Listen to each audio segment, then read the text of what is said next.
I think it's useful to invest in what you think the future of the team and company looks like. And when you think about what the future looks like, you need to be building out your bench and your strong performers. So you have to be investing. And that's the way of investing in the future and not the past, basically. And I think you should always be thinking that way. What's the future of your career? What's the future of the company? What's the future of your team's careers? And how do you point yourself that way? Welcome to the Product Tea with Leah. I am your host, Leah Tarin, and we are about to spill the tea with the best from tech about product growth and senior leadership topics.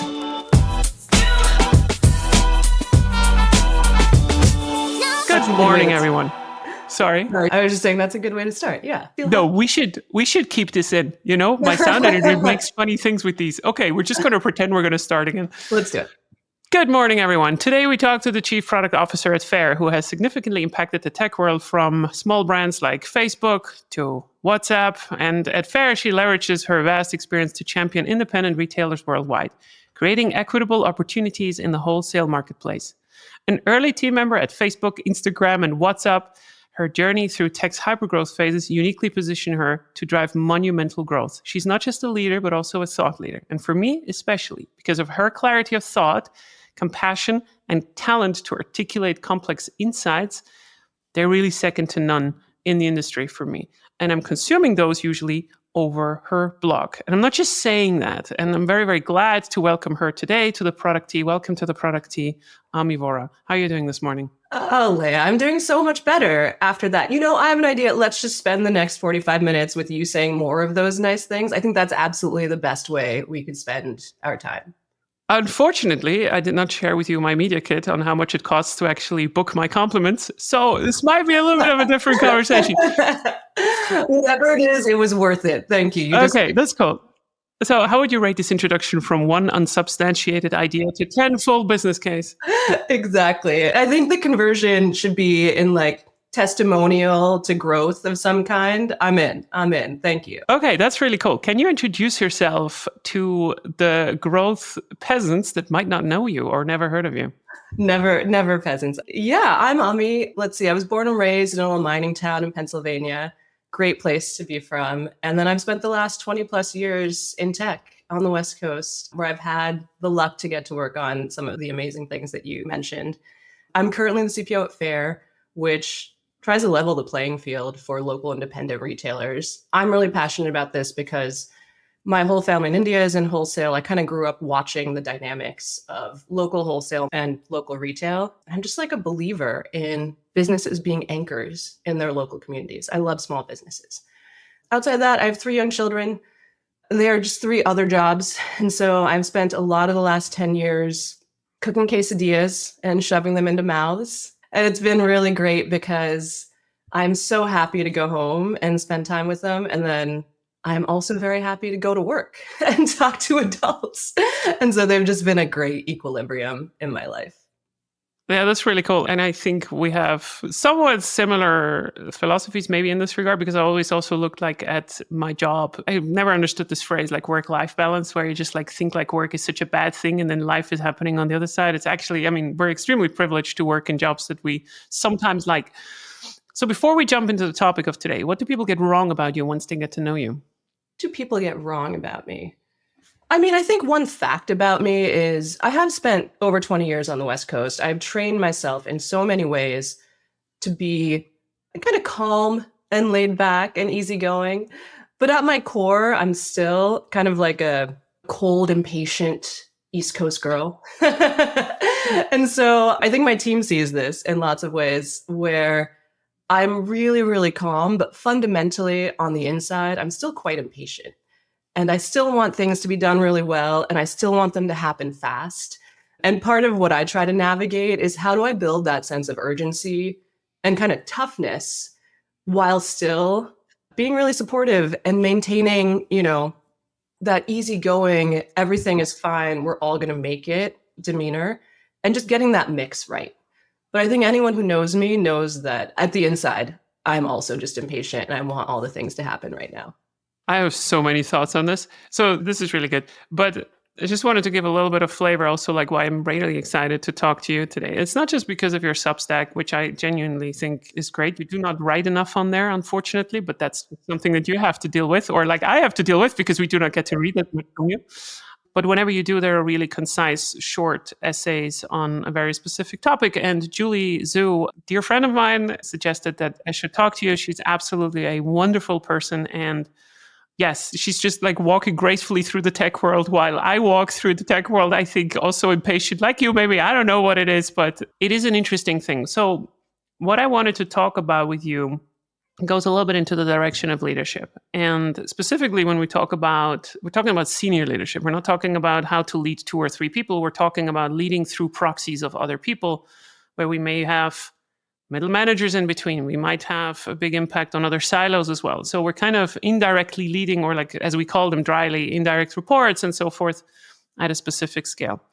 And I'm going through something right now, which I'm not going to lay out in detail, but like I'm right now struggling a little bit also. I'm asking myself oftentimes, in theory, it's always easy to make decisions. In theory, it's always like, like when this happens, you check a box and then it's going to be this, right? Like, hire slow, fire fast, all these kind of funny concepts and so forth. But when the rubber meets the road, it's going to get really, really difficult. And you said something really interesting right now also in the introduction. How do we balance? I felt this is extremely difficult at scale. How do we balance this being authentic, sense of urgency?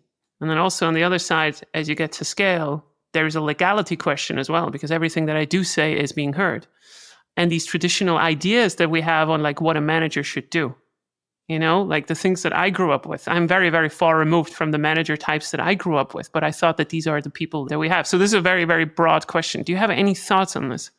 I mean, I think probably the thing that has helped me the most is to get very comfortable and explicit with my principles of decision making. Like there are going to be there are certain principles I have when I decide to hire.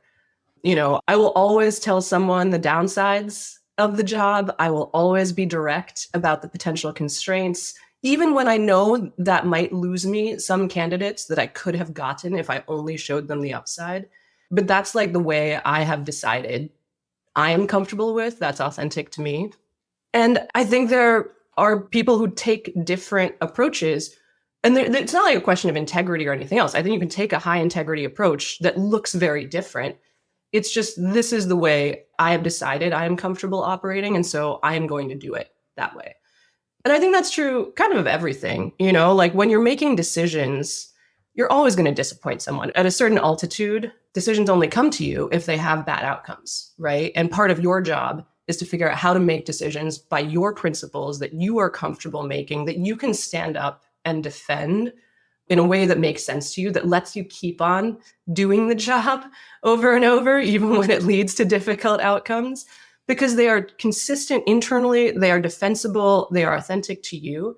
And once you get through that, I think that's like a good anchor for how to think about making these decisions. How do you forgive yourself when you've made, in retrospect, a mistake?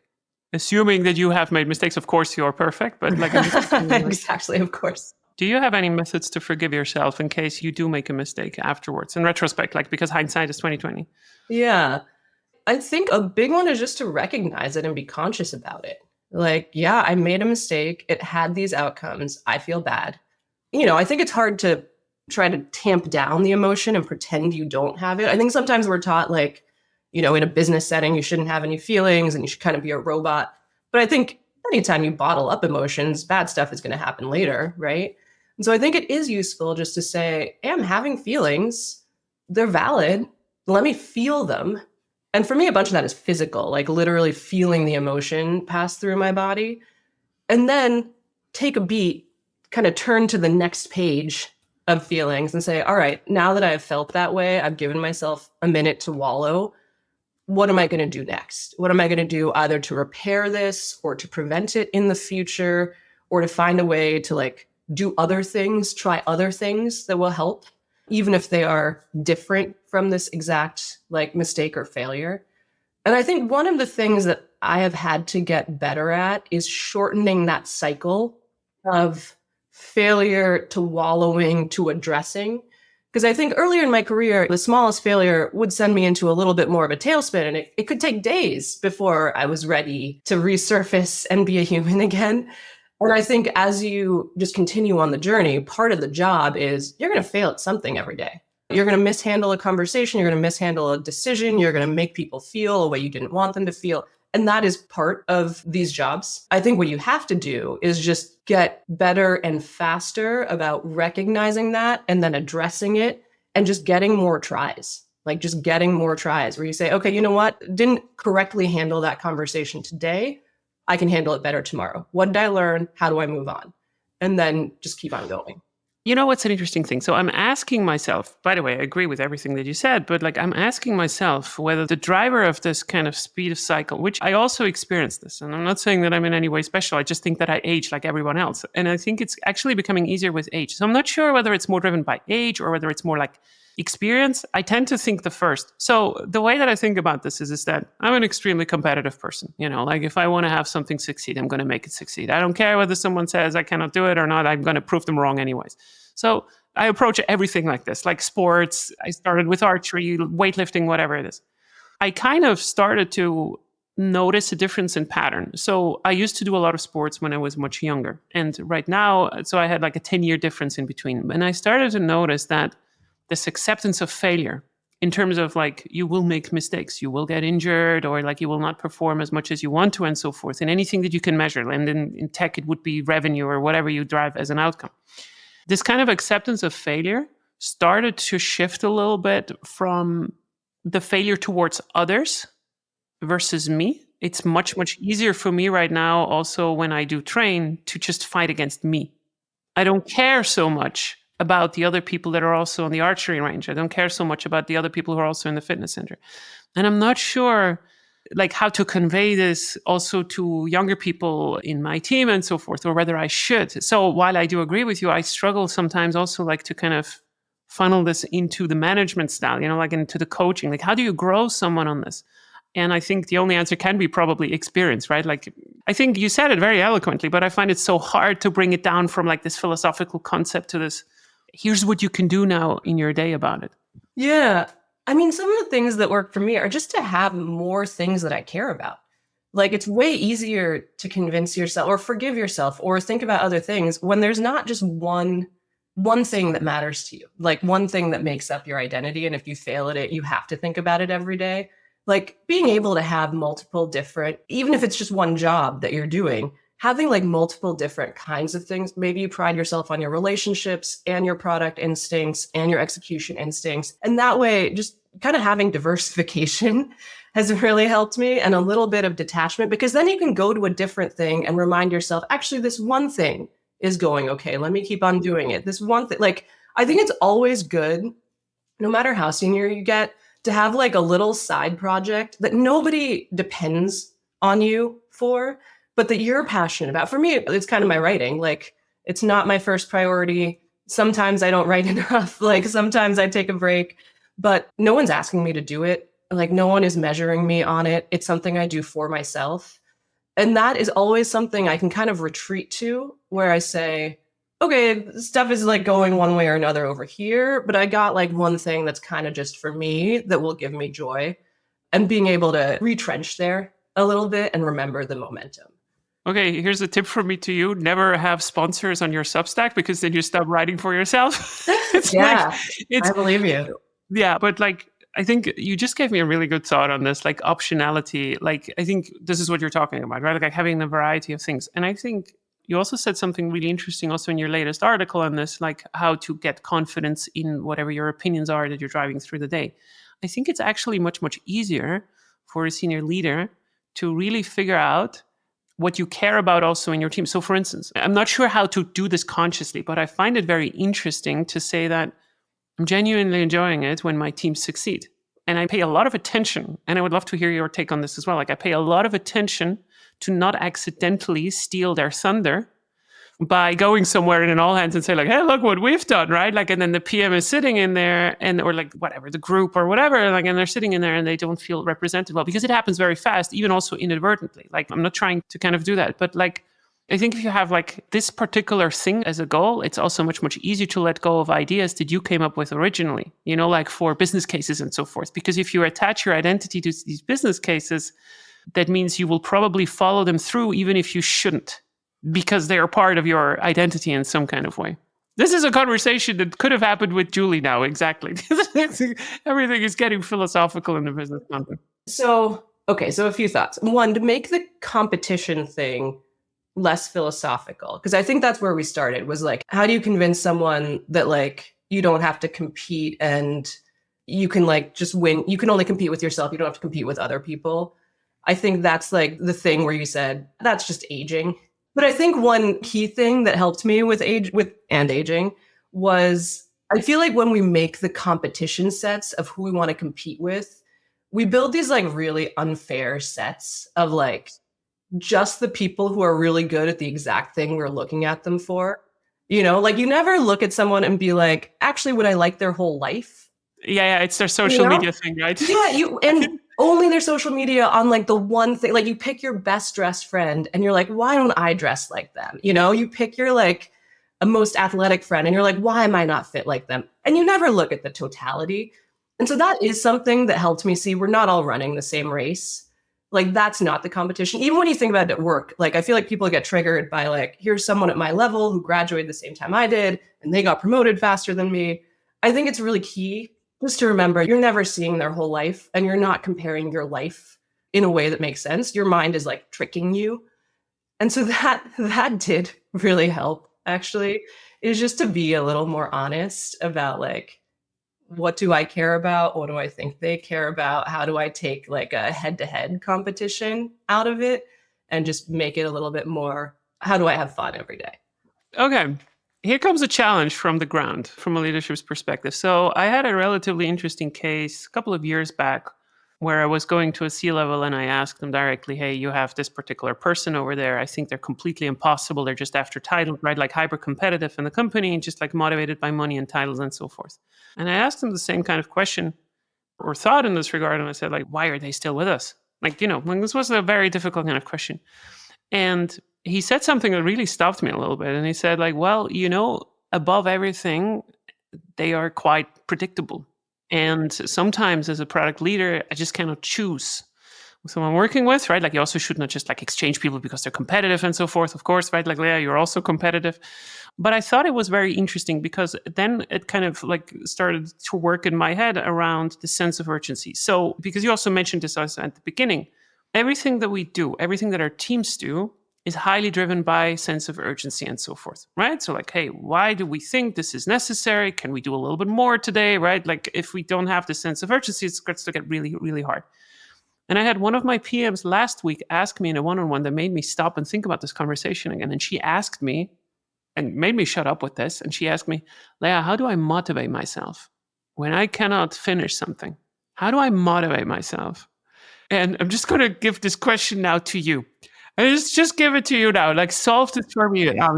No, I find it a very interesting kind of thing because when you say like you take the competition out, I mean, I know you're not saying that. So where does this fit in? I think of life as just like a bunch of feedback loops. Like you do something and then you feel a certain way about it and then you decide whether or not you're going to do it again. And so I think like a bunch of motivation, including about work, depends on knowing why you want to do it in the first place. You know, is it because you enjoy the structure and you like seeing the same people every day? Is it like, what about it gives you joy? Is it seeing the same people and like feeling like joy with your team? Is it seeing your product in the hands of customers? Is it getting praise or other rewards of some kind? Is it gives you time to do other things that you like? Whatever it is, I think just being honest about that and then setting up your day so that you get that feedback on a regular basis, I think is really important. And for me, it's changed every few years. So it's been useful to like think about what it is. But in the past few years, actually, like a lot of what really gives me joy is like, number one, talking to customers and hearing that what I do matters to them, if not to anyone else, to them. And number two, hearing nice things from my peers, because I feel like they're the ones who have no incentive to tell me nice things, but like no ulterior motive, but who also can see the work. And so what I sometimes have to do is like, if I'm on some kind of decline, the way to interrupt it is say, you know what, I just got to take a day and go visit some customers. Like I just need to hear from them that what I do matters. Or literally I go to my peers and I say, hey, I'm having a tough day. Like tell me one thing that I did for your team this past month that was really helpful. And like people will always aid you in that.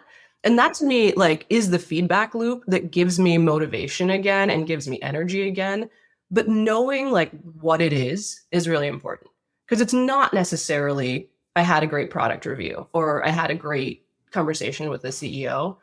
And it might be those things at other times in my career, but like knowing what it is for me right now is the way that I motivate myself and just making sure I get those on a daily basis.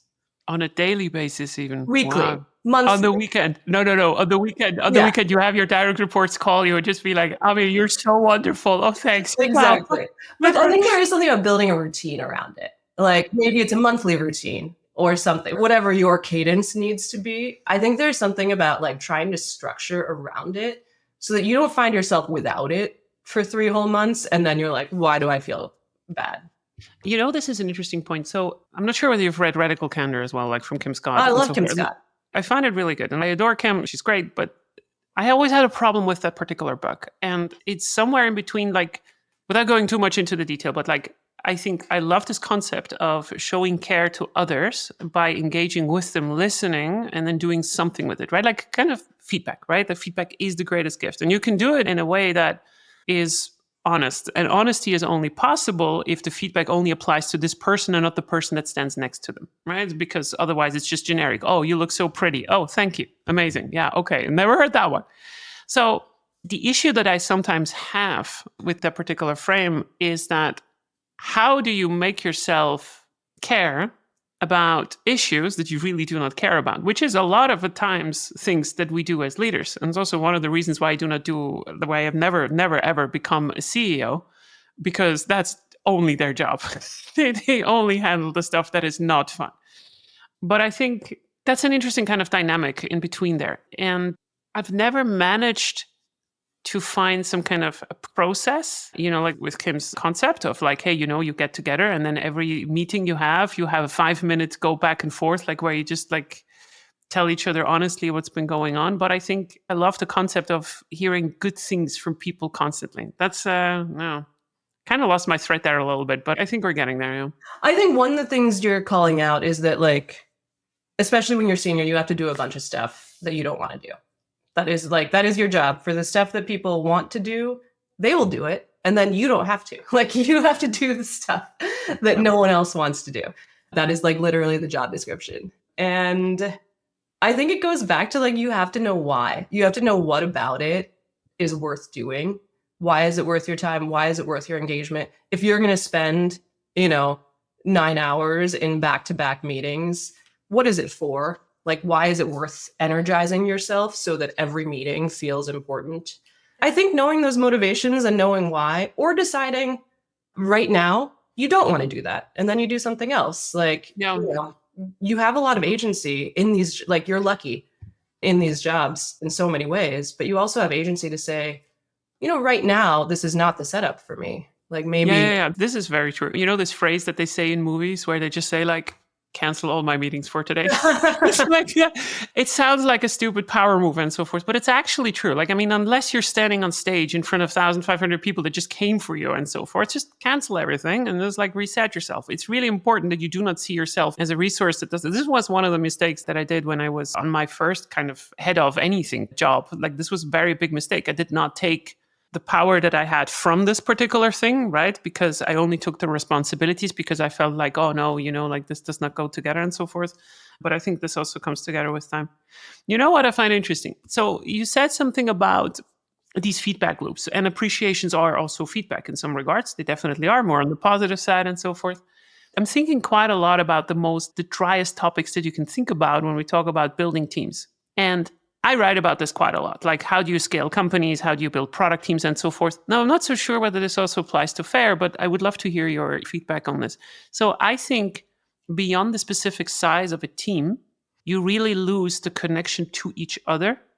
This is why I try to keep my cross-functional teams, at least in tech, to a size of 7 at max. Simple reason being that we have some redundancy in the team for everything. So like, 2 engineers, a designer that can talk about product, and a product manager that can talk a little bit about design and so forth. Because I think it's really like, on one hand, we have these concepts and it helps to have a great leader like you that also can talk about this, of course. But on the other side, we also need to kind of build an organization that kind of naturally builds these kind of feedback cycles? I think at some point, I think you can keep the like unit of a team small, but you at some point as you scale, you're going to want multiple different teams, Of and you course. still want connection between them. I do think it's hard. I think it's hard, number one, if you're like, I'm a pretty classic introvert in lots of ways, and I've trained myself to be better at the Mm. extrovert job and like talking to people and having energy. And that's kind of a core part of the job that I've just had to build up the stamina to do over time. But I don't think anyone would say that my natural inclination is to like bring a bunch of people together and build those connections. And for me, the way that I have done this best is when I find someone on the team who does love to do that, who has a complementary skill set, and then really empower them to do the thing that they love. And I will focus more on trying to empower everyone one on one. I think it's very reasonable to keep like teams who are getting work done nice and tight, you know? But then I think you still want to feel like you're part of something bigger. If you are truly working at a more scaled company, you want the company to have an identity. And that Yep. I think takes some dedicated effort.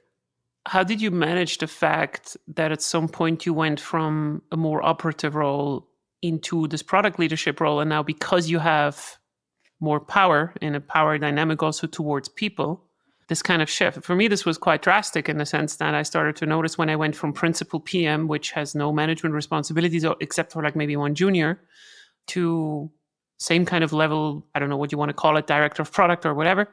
And just because you have this management kind of title now and you're in the C level or you're closer to it, people just do not talk to you anymore, right? Or like they talk less to you. I think that must be it because I'm still the same person, at least in my head.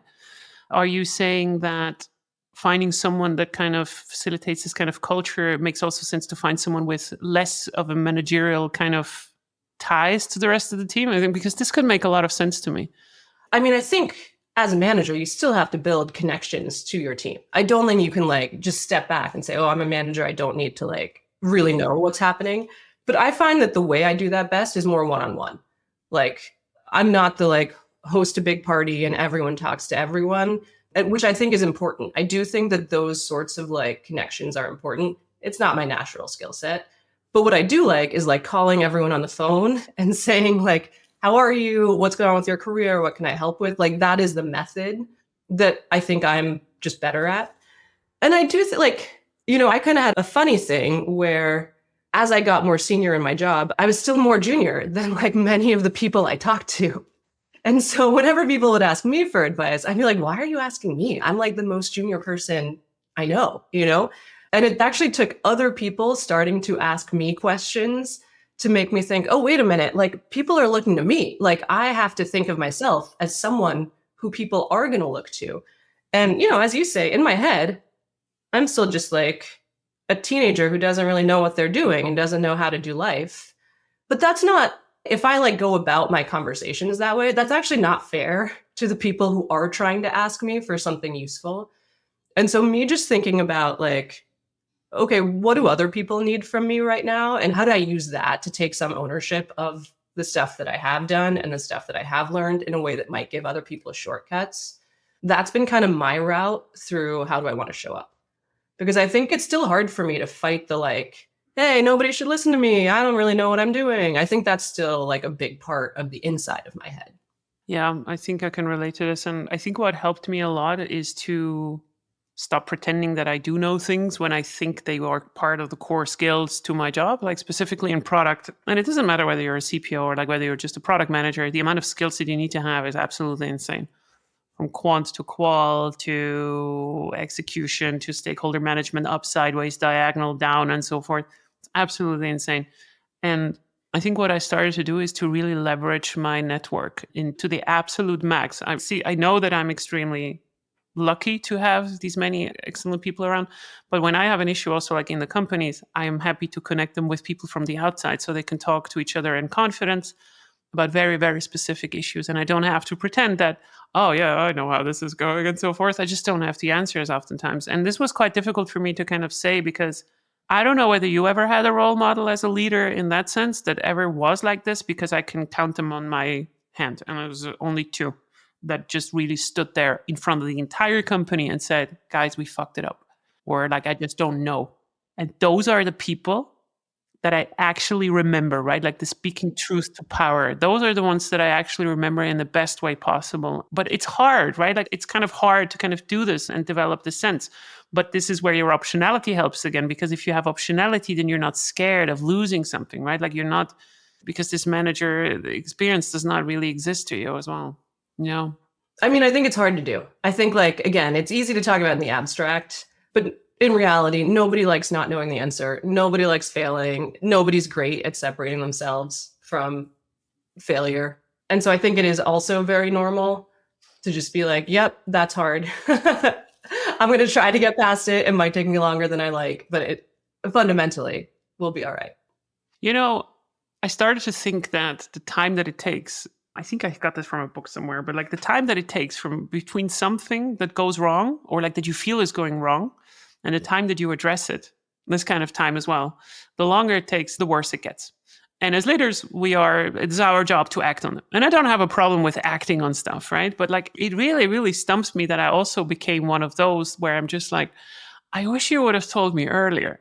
And then a lot of my teams and a lot of my people tell me that, yeah, but we did. And I'm like, yeah, but you didn't say it that hard. And I think I've made a post about this last week as well on LinkedIn where I just said, like, it's extremely important when we talk that we stop using just adjectives to describe problems, right? Like if you have, like specifically, like if I hear something from an engineer that is not in my silo technically, but he's in my product team, that when they tell me that specific things are wrong, then I need to have some kind of size.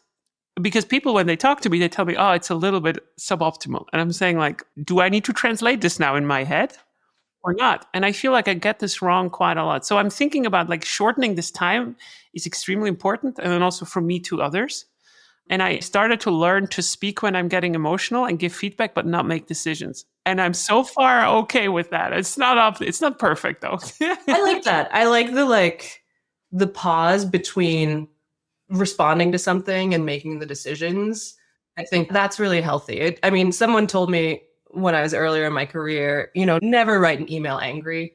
It's like better to write an email late than to write an email with emotion, which in retrospect seems so obvious and it's like hard to imagine, but like happened to me all the time, all the time. In fact, I still, like, for 15 years or something, I had a time delay on my email sends where after I hit send, my outbox would wait 2 minutes before I actually sent it, just so I could like really think, was that the right thing? And I never took it away, actually, until we switched to like email providers, because I think that's a really good lesson. I did exactly the same thing. I got in so much trouble because of my written communication, because I also, like, when I'm angry, I come off extra angry in written communication. Yeah. No, Superhuman has a feature like this. Like, I think you can recall it like in the next 10 seconds, and I love it. I definitely still want that. I still want, because I'm often just still thinking, and it would be better if I just could take everything back after 30 seconds and make it better. But it's fine. It's also fine. You kind of feel, but you also want to just send it out, and then you're just like... Sometimes you just need to get it off. You just get it off your plate, get it back out into the world. Like, I think a lot about like which direction of error do you want to make? Like, do you want to make the error in the direction of everything that you send is perfect? Or do you want to make the error but later, but longer? Or do you want to make the error in the direction of, okay, sometimes what you send is like a little bit unpolished or unfinished, but you're shortening that clock time. You're giving people the information they need to keep going. And so that's what I think about a lot, is like, if I were to keep on doing this, is this a very reasonable, like, overall trade-off? And I think it's the same thing when you say, like, how do you tackle problems faster? I think you'll always either tackle them too fast or not fast enough. Like, there's never a perfect. You're never going to be perfect. That's like one of my underlying beliefs, is that no matter what you're doing, you're either going to be too early or too late. And you just have to choose, for this kind of problem, would I rather be too early or would I rather be too late? And if you're too late, better a month too late than 3 months too late. And if you're too early, better that you addressed it and maybe over addressed it than waiting too long. I'm just thinking about that. I love this. I think this is really good. But I think about this in the context of dirty laundry. Just stick with me for a second. So what happens when you have sweaty clothes and so forth, right? Like they're somewhere on the floor and so forth, you start to wash them. This takes like maybe an hour. And then maybe you leave them in there in the washing machine for another hour or whatever. Like, and then you dry them, or so the Europeans dry their clothes. So, okay, so we're close. And then how long do they rest? Either in the dryer or on this bloody table in your living room where you're just like, whatever. You know, like it's 5 to 10 business days and so forth, right? Like it takes a long time before the stuff gets taken away. And I think this is also how it works a little bit with feedback. So certain parts of feedback, so and, you know, it's usually a process, right? Like I get to know Ami, and then it's like, yeah, you know, she's always criticizing this one thing about me and so forth, right? Like I'm starting to think about it, and then it becomes like this dirty clothes that starts to stink on the table. Right? Not maybe stink, but whatever. Like, but it's just not clear, right? Like it's not ready to be put into the closet because maybe it's hard to fold or whatever, you know, like, or even worse, clothes that are not yet used that much. So they're like half somewhere on the chair, but not really, you're not sure what to do. This is a But very involved metaphor. I love it. You've thought about that. nothing will materially change about these clothes in the time before I deal with them. And this is the thing where I'm just like, how can I identify kind of like this clothes that should have, like, I just don't want to do it. That's what it is, right? Like, I just don't want to give particular feedback. There you go. Yeah, exactly. So I just don't want to do it. So we all have to. There's the reason right there. I feel like you just named the actual thing, you know, like maybe it's not the mental or like the intellectual, how long should clothes rest? Maybe it's just like, I don't want to do it, you know, like, which is fine. I think it's also fine to say, I need my mental energy to do the right thing. And sometimes I don't want to do it. And maybe I'm going to give I mean, we do a lot of laundry in my house. Again, 3 kids. So it's just constant. But there are many times when I don't want to do it. And I'm like, I'm definitely not going to fold it. Just take it out of the dryer. Your kids, it's fine, you know? And sometimes you just don't want to do it. So let me ask you a question then. So like, let's say you hire someone new and they do this for you right now. It's because we were speaking about us right now. But like, so what is your dream person to work with? Either as a direct report, stakeholder on the side, whatever it is. What is the thing that you personally value the most in a strong performer? I mean, the number one thing that I always look for is just growth mindset. I like want someone who believes that everything, I mean, I think that's the impatience actually. I think it's the same thing as the impatience in me. Like I believe I should be better. I believe everyone should be better. I believe the world I just think everything should be better. And if you start with that belief, then you can have conversations about how do you make stuff better. I think when it is hard for me is when people start with the expectation that actually things are pretty good and we don't need to get a lot better. That's very painful for me. That is a different enough starting point that it's hard for me to feel like we can make progress. And so what I really look for and really enjoy are people who are like, yeah, things are not great in all these ways. We do see the kernels of what is working. We do have something to build on top of. We do have ways to have fun. We can enjoy the process of getting better. Like that's such an enjoyable thing, you know, like the feeling when you finally put away the laundry and your house is empty of dirty clothes, like that is a really fun feeling, you know? And so really like celebrating the wins along the way. But the number one thing that I get excited about is just like someone who will not only push themselves, but who will push me on ways to get better. I've benefited so much from people who have just pushed me, whether it's my managers or my directs or my peers, just people who are like, you're not as good at that as you should be. Go figure it out. I didn't always like it at the time, but that's who I owe all the things I've learned to. I love what you said. Like you have such a nice way with words. You said like everything should be better. What you're basically saying is that you're really good at complaining. And I agree. I love complaining. No, don't get me wrong. No, I'm with you, right? Like when I'm standing in an elevator, like because I've used to be a UX designer, I'm like, nah, this is not. Why do they not put the names of people inside of the elevators in Europe? Why is it somewhere else? It doesn't make sense. But like in order to name something that is not good enough, a lot of people are not doing it because they feel like they might be offending people. And this can have some cultural backgrounds. This can be just like because how they've been brought up. Some people are also scared. I also heard of people who have specific, feedback from performance cycles where they've been told like, you should not be this defensive and so forth. So how do you ensure that people speak truth to your power, right? Because we need to establish this kind of trust in the organization as well. I am still dealing with this myself as well, like that I want to ensure as fast as possible that people are just open to just tell me like, hey, Leah, this sucks, or Leah, you suck, or how do you have some kind of methods or free tips for us on this regard? I mean, I can tell you what I do. Of course, one of the problems is I don't know how good it is. Like, it's built in that I don't know whether people are telling me everything.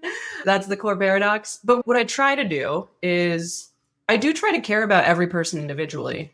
And I do tell every person individually when they join my team, hey, one of the things I am looking for is people who give me feedback on what is working and what is not working. And I'll never get defensive. I will always value it. In my position, sometimes people don't feel comfortable. And so that's why I'm asking specifically about this. And in every conversation we have, every skip level or every general check-in, I will always ask you, what should I know that I don't know? And then I try very hard to say thank you every time someone gives me feedback and then follow up.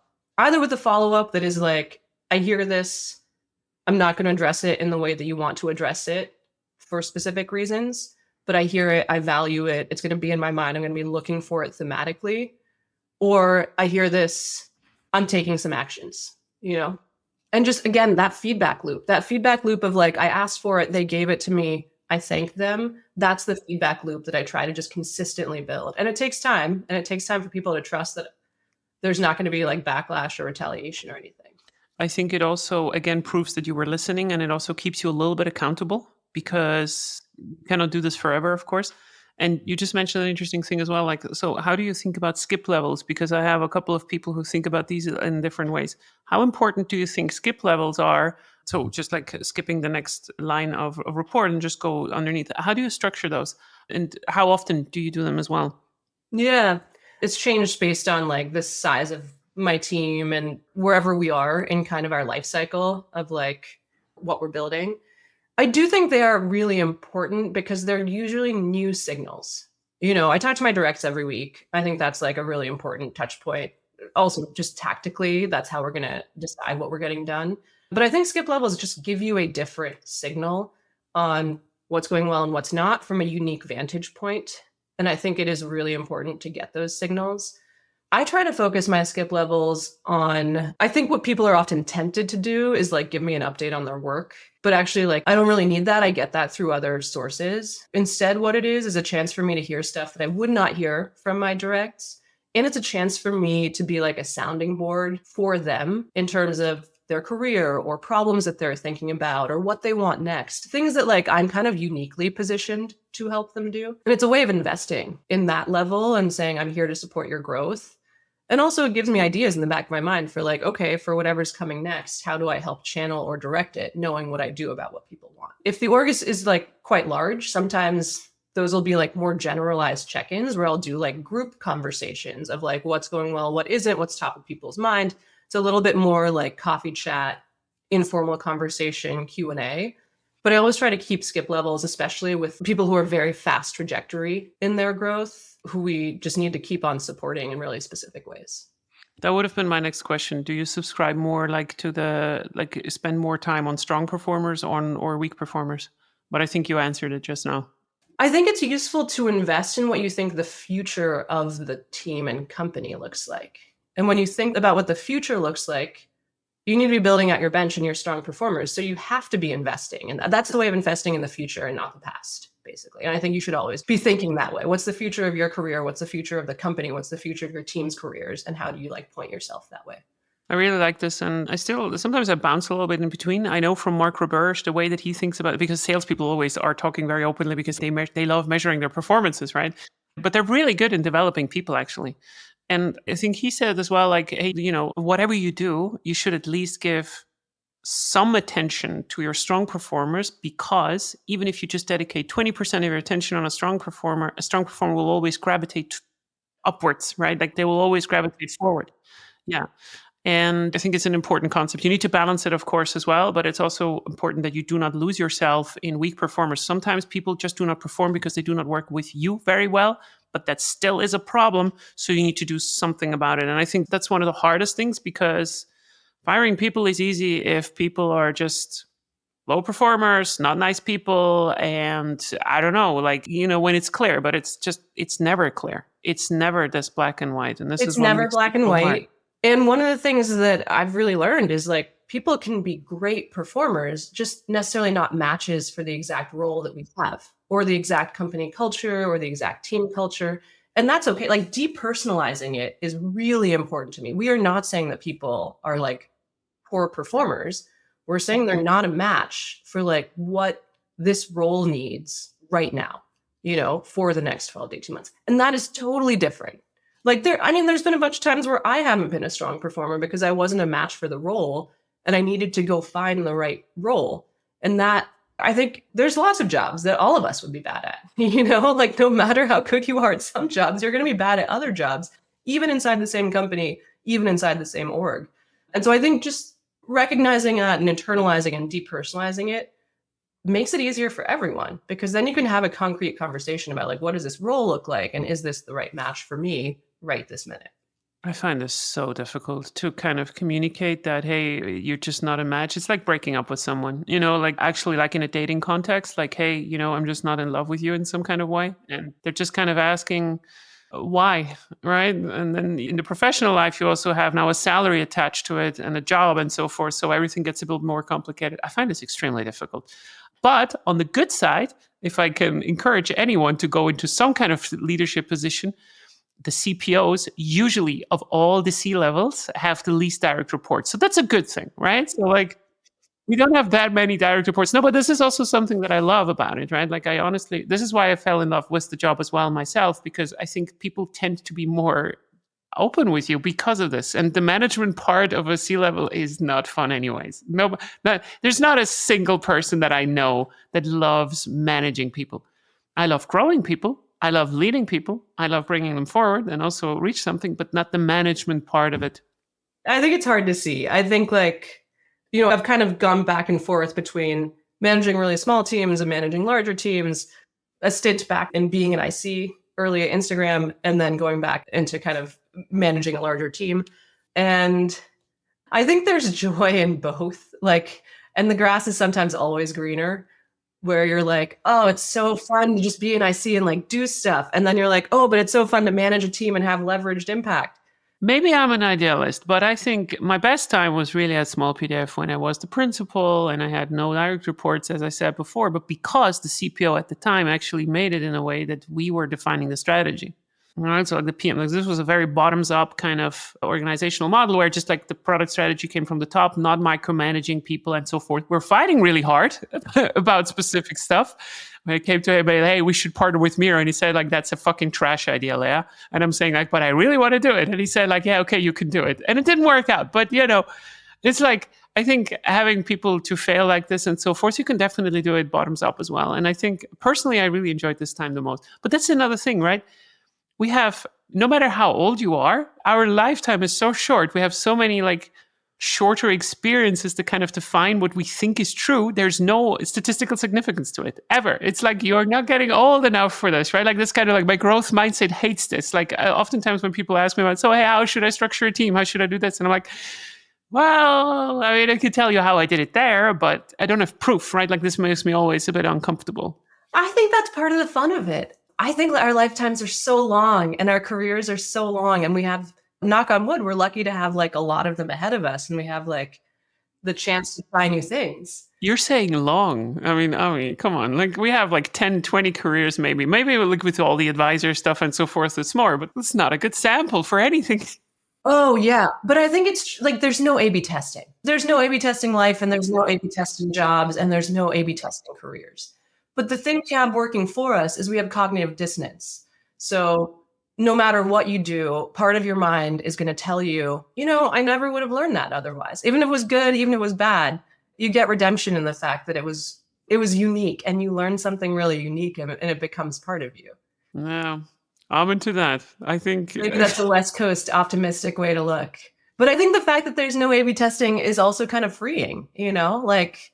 It kind of is. And I think also in growth, we're so much on the verge of there's no science to it right now. Like there's no like classical science to it. Of course, there is science to it, like if we can do A/B testing and so forth. But even in the biggest products, even when I was at Small PDF with 50 million monthly active users, if you go to a very specific sub-feature, you do not have enough anymore. You just test it. It's not possible. But still, the size of people that are using it are still highly relevant enough. So we need to go on our convictions and so forth. This is what I love about this kind of work so much. Yeah, it's because it's very much kind of like opinion driven. It's very like new kind of exploratory and so forth. And And like the world is different every year. The industry is different every year. A lot of companies, even if you're in the same job at the same company, it'll probably feel different every year. So no matter what sample you're getting, it's going to be out of date. Like the next year, it'll be out of date. this is so true. You better like change if you work in growth or product. It's just what it is. Yeah. I mean, this has been absolutely fantastic. I'm so, so grateful for you sharing this hour with me. Is there anything right now that you wanted to share still? Or like, how should people get in contact with you? What would you like to say? Well, I do usually write on my Substack, amivora.substack.com. I also cross-post to LinkedIn. What would I say? That was a stupid question, I realized. No, I guess maybe one thing that is top of mind right now is I said this when we were talking. I feel like I've benefited so much from just other people pushing me and giving me time and taking bets and telling me when I wasn't doing the right thing. And what someone told me recently is like one of the signs of a really secure leader is that they're really generous. Like they will just tell you things. They will help pull you up, but they'll also tell you why you're not being successful. And they will just, that is like the spirit of generosity. And so maybe that's just something that I would leave people with is like, I think we all are more successful when we're helped by the people around us. So like, how can we be that person? That's something I think a lot about.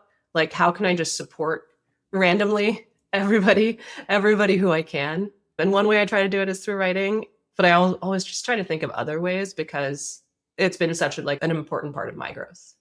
I think you said that beautifully. And unless you work in legal or PR, then you don't have to be that professional towards your own people and just be more generous also with your own, like how it really looks inside of you. And that's how I try to approach it. You know, I'm trying to apologize. Like I apologize like once a month for sure. Thank you so much, Ami. Thank you, Leah. That's the end of this episode. Boom. Thank you so much for listening to The Product Tea with Leah. If you don't have enough yet, you can subscribe to my podcast right now on Apple Podcasts or Spotify, or you can head to my website, leahtarin.com, which is leahtarin.com, where you can find much more of my material or just want to work with me.